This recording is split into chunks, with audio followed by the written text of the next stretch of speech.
O Senhor esteja convosco. Ele está no meio de nós. Proclamação do Evangelho de Jesus Cristo segundo Marcos. Glória a vós, Senhor. Naquele tempo, os fariseus e alguns mestres da lei vieram de Jerusalém e se reuniram em torno de Jesus. Eles viam que alguns dos seus discípulos comiam o pão com as mãos impuras, isto é, sem as terem lavado. Com efeito, os fariseus e todos os judeus só comem depois de lavar bem as mãos, segundo a tradição recebida dos antigos. Ao voltar da praça, eles não comem sem tomar banho e seguem muitos outros costumes que receberam por tradição, a maneira certa de lavar copos, jarras e vasilhas de cobre. Os fariseus e os mestres da lei perguntaram então a Jesus: por que os teus discípulos não seguem a tradição dos antigos, mas comem o pão sem lavar as mãos?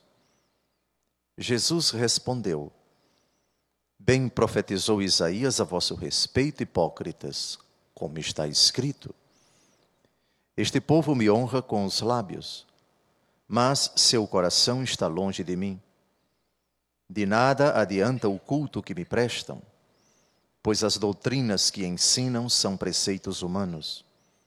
Vós abandonais o mandamento de Deus para seguir a tradição dos homens.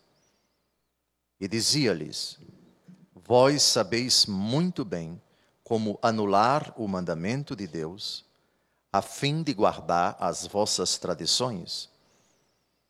Com efeito, Moisés ordenou: honra teu pai e tua mãe.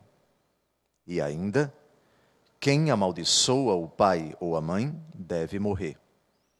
Mas vós ensinais que é lícito alguém dizer a seu pai e a sua mãe: o sustento que vós poderíeis receber de mim é corbã, isto é, consagrado a Deus.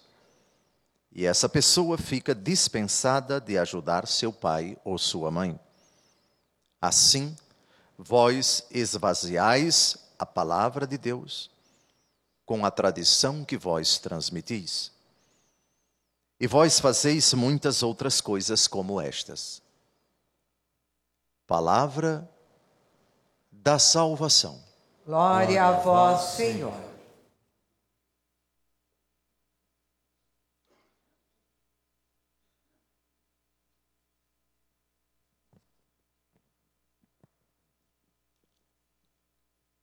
A criação é a primeira linguagem que Deus utiliza para se comunicar com os homens.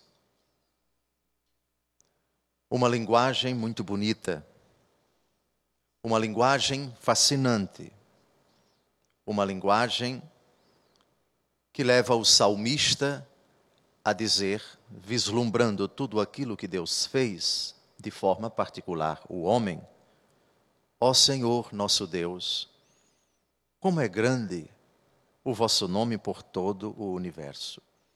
Ovelhas, bois, rebanhos, todo o gado e as feras da mata, passarinhos, peixes dos mares, todo o ser que se move nas águas, e de forma particular, Senhor, que é o homem, para dele assim vos lembrardes e o tratardes com tanto carinho.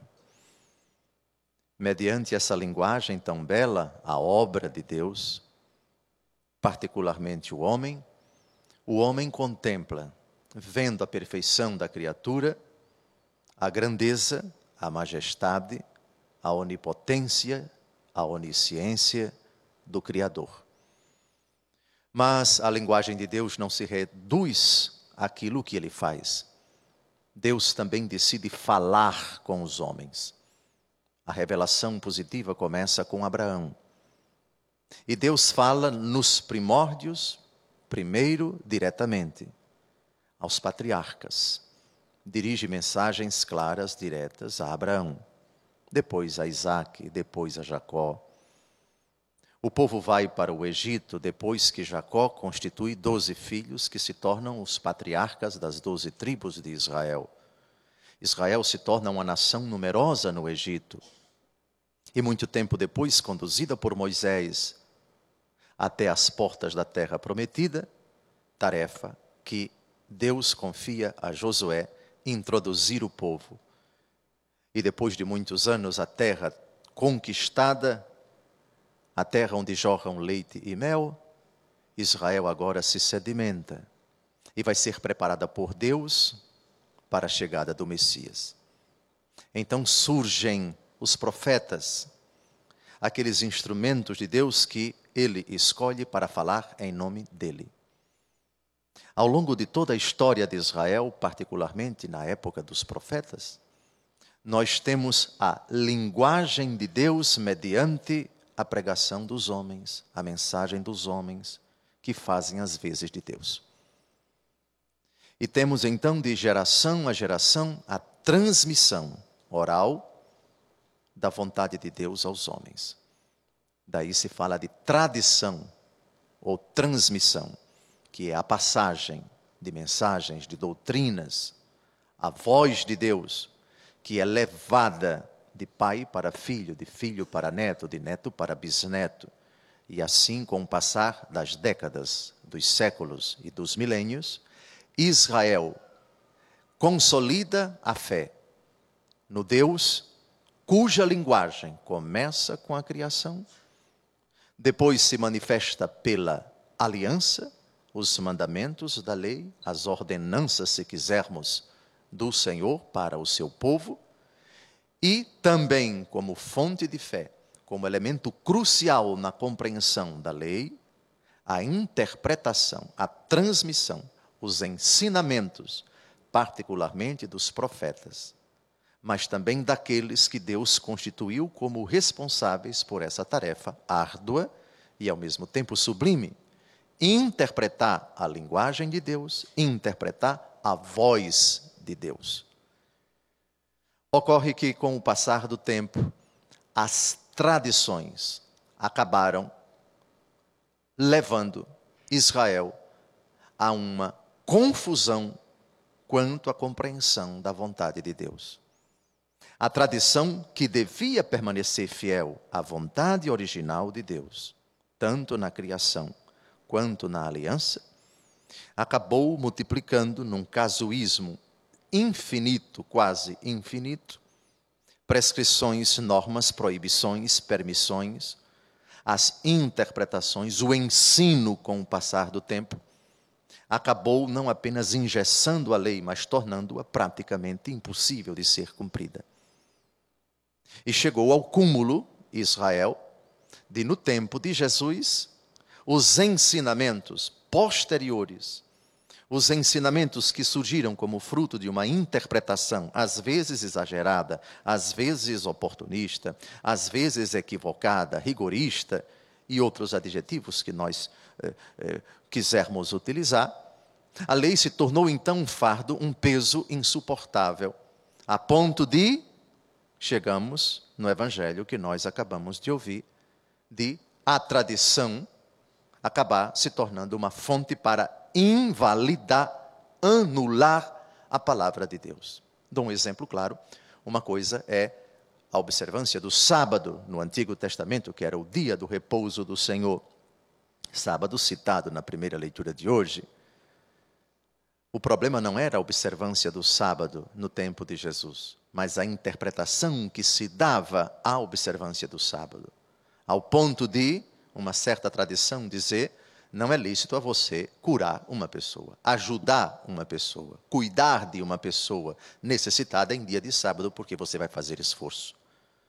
A interpretação, o ensino, a forma de compreender o mandamento de Deus acabava impedindo que a lei obtivesse o seu resultado prático e imediato, na verdade, o sentido da lei, que era a caridade. Por isso, por exemplo, os fariseus ficavam indignados, os doutores da lei ficavam furiosos, porque Jesus curava em dia de sábado. O problema não era o sábado, nunca foi o sábado, mas a interpretação, as tradições dos antigos que acabavam tornando a observância do sábado uma incapacidade para se realizar a caridade. E dentre muitos outros ensinamentos, como o evangelho que nós acabamos de ouvir. O mandamento de Deus diz honrar pai e mãe. Mas vocês, interpretando esse texto, encontram uma forma de anular o mandamento de Deus. E diz que é lícito alguém dizer a seu pai e sua mãe: o sustento que vós receberíeis de mim é corbã, isto é, consagrado a Deus.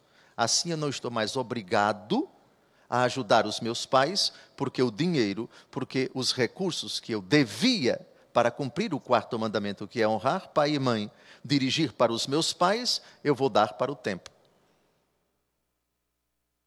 E essa pessoa fica dispensada de ajudar seu pai ou sua mãe. Assim vós esvaziais a palavra de Deus com a tradição que vós transmitis. E vós fazeis muitas outras coisas como estas. Com o passar do tempo, a palavra de Deus, escrita nos oráculos, nos profetas, não se torna problema. Nunca foi problema. Deus e sua vontade nunca foram problemas para Israel. O problema é a interpretação equivocada, esdrúxula, absurda, que com o passar do tempo foi se acumulando. Ou seja, o mandamento de Deus é esse, mas a interpretação que nós damos é essa. Portanto, vocês têm que seguir a nossa interpretação. E interpretações que, por vezes, eram até contraditórias com a vontade do Senhor. Nós não podemos viver sem tradições. A tradição faz parte da nossa vida. A tradição significa a transmissão de valores, de doutrinas, de ensinos com o passar dos tempos. Isso faz parte da história da humanidade. Valores, culturas, tradições, costumes. Em todos os povos, isso é um dado inquestionável. O problema é que, do ponto de vista da fé, quando essa realidade acaba conflituando, acaba impedindo, engessando a palavra de Deus a ponto de esvaziá-la. Por favor, versículo 13 do Evangelho de hoje, vós esvaziais a palavra de Deus. Versículo 8, vós abandonais o mandamento de Deus para seguir a tradição dos homens. E nesse sentido, também a história da igreja tem apresentado, e a história das heresias, dos cismas dentro da igreja, nada mais, nada é, foi e será também, quando a tradição de grupos reduzidos de pessoas tenta se interpor à grande tradição, à autêntica tradição, à verdadeira tradição da igreja. E qual é a verdadeira tradição da igreja? E as três fontes da nossa fé são a palavra de Deus, escrita, a tradição, ou seja, a transmissão ao longo dos séculos, ao longo das gerações, dos ensinamentos dos apóstolos, eles que interpretaram a palavra do Senhor, porque foram testemunhas vivas da ressurreição, e as outras gerações transmitiram aquilo que os apóstolos transmitiram, e os apóstolos, por sua vez, transmitiram aquilo que o próprio Jesus transmitiu. 1 Coríntios capítulo 15, versículo 3, eu vos transmiti primeiramente o que eu mesmo havia recebido, que Cristo morreu por nossos pecados, segundo as Escrituras. Perceberam o que diz o apóstolo Paulo? Eu transmiti o que eu mesmo recebi. Ele não transmite aquilo que ele não recebeu, porque se fizesse isso seria um herege. Ainda que um anjo pregasse um evangelho diferente daquele que eu vos preguei, que ele seja anátema. Assim começa São Paulo no prólogo da carta aos Gálatas. E São Paulo tem consciência de que aquilo que ele transmite, ele recebeu do Senhor. Reparem como a tradição permanece sadia, intangível, não deturpável, não deturpada, e, portanto, não degringola, não deturpa e não anula nem esvazia a palavra de Deus. 1 Coríntios 11, 23, eu recebi do Senhor o que vos transmiti, que o Senhor Jesus, na noite em que foi traído, tomou o pão, etc, etc. Reparem a frase, eu recebi do Senhor o que vos transmiti. Os apóstolos tinham essa consciência. Eu estou transmitindo a vocês o que eu recebi. Eu não tenho o direito de transmitir outra coisa do que aquilo que eu recebi das tradições anteriores, das gerações anteriores. Por favor, o apóstolo Paulo fala da autêntica tradição da qual ele é protagonista. 1 Coríntios, capítulo 11, versículo 2. Eu vos louvo porque em tudo vos lembrais de mim e retendes as tradições, ou seja, os ensinamentos, assim como vos entreguei. Olha que preocupação, que zelo, que solicitude do apóstolo. Segundo aos Tessalonicenses, capítulo 2, versículo 15. Assim, irmãos, estais firmes e conservai as tradições que vos foram ensinadas, seja por palavra, seja por epístola nossa. Reparem a vigilância, reparem aqui o escrúpulo até certo ponto, escrúpulo positivo dos apóstolos. Eles não podem jamais, não devem jamais e jamais fizeram no anúncio, na transmissão do que eles receberam. Eles não transmitiram algo alheio, algo que contradissesse, algo que conflituasse com aquilo que eles receberam. De Jesus para os apóstolos, dos apóstolos para os discípulos, para os bispos, e os bispos para os seus sucessores até os dias de hoje. Assim, a autêntica tradição é conservada na igreja. Segundo aos Tessalonicenses, capítulo 3, versículo 6. Intimamo-vos, irmãos, em nome do nosso Senhor Jesus Cristo, que eviteis a convivência de todo irmão que leve vida ociosa e contrária à tradição que de nós tendes recebido. Essas leituras de hoje são muito oportunas para os tempos difíceis que nós estamos vivendo, quando dentro da própria igreja, tradições mundanas, tradições pagãs, tradições que chegam ao cúmulo de interpretar a Bíblia a ponto de dizer que os valores exigentes dela estão todos superados. Dentro da nossa igreja existem falsas tradições, indevidas tradições, oriundas de um pensamento pagão e mundano, que chegam ao cúmulo de legitimar o que a Bíblia sempre disse como pecado. E o que a grande tradição da igreja sempre disse, isso ofende a Deus. Isaías capítulo 5, versículo 20.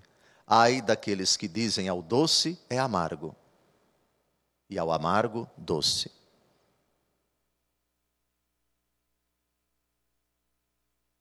Tome muito cuidado com as tradições nocivas, danosas, dentro da nossa igreja. Buscai sempre a fidelidade à palavra de Deus. Lembrem-se da advertência de Jesus aos escribas hipócritas, chamados por ele de hipócritas. Vós abandonais o mandamento de Deus para seguir a tradição dos homens. Vós esvaziais a palavra de Deus com a tradição que vós transmitis. Nenhuma tradição pode entrar em conflito com a palavra de Deus. Nenhuma tradição pode dizer aquilo é coisa do passado, a Bíblia é apenas um livro honorável, você segue se você quiser, você obedece se você quiser, faça aquilo que você quer, faça o que você sente. Jamais podemos fazer isto. A tradição tem o seu valor, enquanto ela é fiel à palavra de Deus. A palavra de Deus é norma suprema. A tradição também é fonte de fé, contanto que ela seja fiel à pregação dos apóstolos, à pregação da grande tradição da igreja, que por sua vez sempre foi fiel à santa palavra de Deus. Louvado seja nosso Senhor Jesus Cristo.